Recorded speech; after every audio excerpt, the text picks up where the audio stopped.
Et Guillaume Bier du service police-justice est avec nous ce midi, puisque Guillaume, cette fête là dont on vient de parler avec Charles Guyard n'est pas isolée des fêtes clandestines. Les forces de l'ordre en ont dénombré plusieurs un petit peu partout en France cette nuit.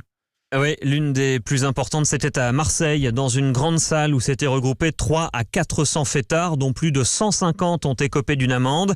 L'organisateur a été arrêté, ainsi que 2 personnes qui s'en sont pris aux policiers.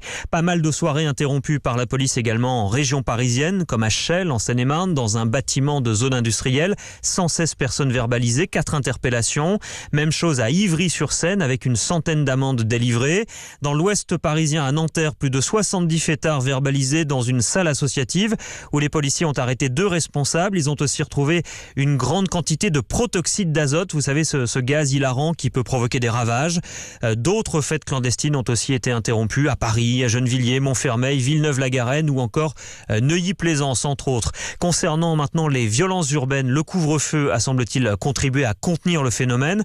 On n'a pas encore le bilan global des véhicules incendiés, mais d'après les premières remontées par endroit, ce devrait être largement inférieur au triste record de l'an dernier.